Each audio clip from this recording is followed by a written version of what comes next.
Welcome into Fantasy Filmball, the show where we turn movies into sports and sports into something that we don't talk about. My name's Dyl and I'm back here again for another review, and as you see, I'm in sleepy time clothes. I'm still in a hotel, but this time I am up in New York City, and that's because I am attending the US premiere of the M. Night Shyamalan produced, Inshallah Shyamalan directed The Watcher, starring Dakota Fanning and one of my favorite upcoming actresses, Georgina Campbell. I'm stoked for this opportunity. I can't wait to watch this movie, and I can't wait to, go to a red carpet, but I can't go looking like this, so why don't we get ready together? And now that I'm dressed and all ready to go, let me tell you a little bit about this movie. From the legend M. Night Shyamalan comes The Watchers, written for the screen and directed by his daughter, Inshallah Night Shyamalan, based on the novel by A.M. Shine. The film follows Mina, who's played by Dakota Fanning, who we all know from Once Upon a Time in Hollywood, a 28-year-old artist who gets stranded in an expansive, untouched forest in Western Ireland. When Mina finds shelter, she unknowingly becomes trapped alongside three strangers, including the icon that is Georgina Campbell after her role in Barbarian, who are watched and stalked by mysterious creatures each night. You can't see them, but they see everything. So now that I'm all dressed, you know about this movie, let's go to the premiere. Here we are at the premiere. Fans are. I'm Al. I wrote the book, A.M. Shine, coming on media. How are you all keeping? Doing good, how about yourself? I'm really good, thank you. Yeah.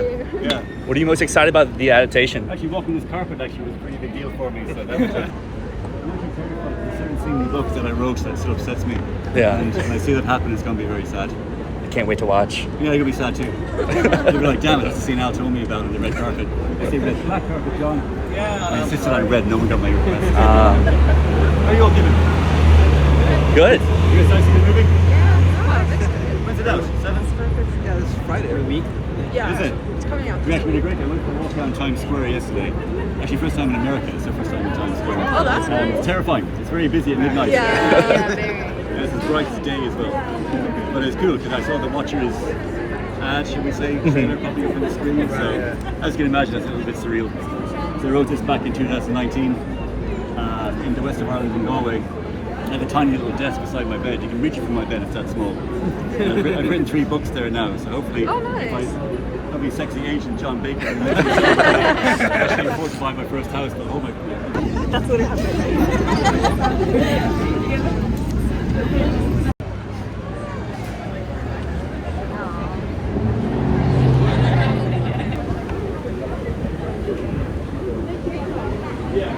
I loved you in Barbarian. Oh, that's an amazing movie. Your blonde looks beautiful.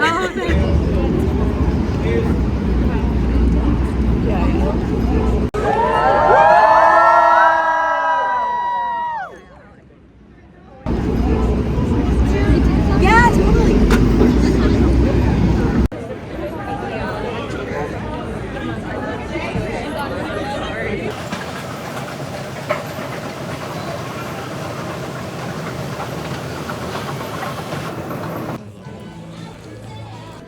Yeah, row A. I'm gonna feel like Matt here. Apologies, I'm going to be reading from my phone. So many people to thank here. I want to welcome you all and express how excited I am to be here together. It's surreal to be joined by so many beautiful people who have impacted me so deeply, and to celebrate those people in this room who contributed their art and their hard work to the film we're about to watch.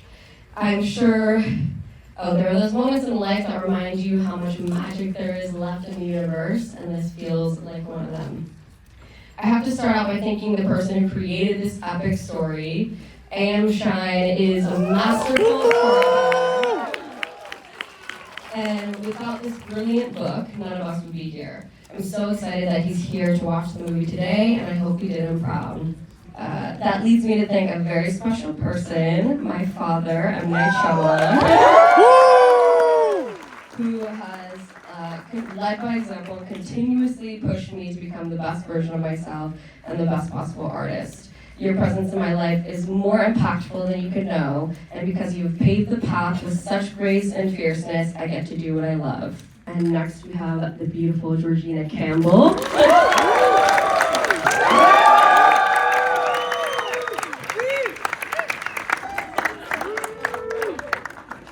yeah, so it's just the most wonderful cast of people. Just such a pleasure making this movie with you all and with everyone in this room. And we're so excited to show our movie to you right now. So please sit back and welcome to the show.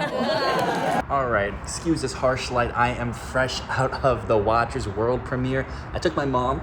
She's up in the hotel room. I'm supposed to be going to buy some pizza right now, but I figured why not drop my thoughts here. The first thing I have to say is I don't want to let my bias get in here. I will admit I attended the world premiere. That's a really cool thing. Some of your thoughts could be exaggerated a little bit, but I'm gonna try to be as impartial as possible because one, this was a super cool experience. As you just saw, met a lot of celebs. Got to see Georgina Campbell. She's even more beautiful in person. Fanning is a star. M. Night walked right past me, and it was just cool. And getting to talk to the writer of the novel this is based on was a really cool experience, just to, have that connection with someone. But enough yapping, let me get into this review here on The Watchers. And the first thing I want to say I do like about this movie is the premise. Like I said before, it does spark a very eerie mood, but I also really like the direction that it goes in to tell this story. We follow Fanning's character, and we see kind of leading up to her getting into this woods, and then we see her first few days and how she interacts with each of these characters that she is kind of trapped here with. Then is when some of the story beats kind of go hit and miss for me. There's some stuff I really enjoy, some stuff I'm not all for. I do like the twist in this movie, but I don't really understand it. It doesn't make the most sense to me, but I rock with it. So other things I really like about this movie is the creature design. We don't see them in the trailer. I don't want to spoil what they are, but the mix of visual effects and makeup I think is quite astonishing, and I dug when they popped up on screen and the visuals of it. I also think the sound work here is pretty impressive as well. With it being a horror movie, it doesn't really rely on jump scares. It lets you be inside of the film, and you kind of feel with the characters all of this rumbling that is happening around them. And then the performances, I don't want to be too harsh. They are kind of hit and miss. I do love Miss Georgina Campbell. She is unscathed here. Fanning is pretty good. She's given some pretty poor dialogue at times, but she does the best here. Some of my issues come from some of the other characters here. Sometimes it's very much overacting. There's a guy here who gives me giant Barry Keoghan vibes, and some people that may be a positive. To me, that is not a positive. And just there's a lot of overacting. Maybe it fits inside this movie. Maybe I need to rewatch this again. I will admit, but you just saw the visual. I'm looking up at the movie like that, and sometimes it was a little bit of a chore to sit there, get through this. It wasn't the best viewing experience overall, and I'm really excited to see what Miss Shyamalan does going forward, because I think she does have the juice like her father.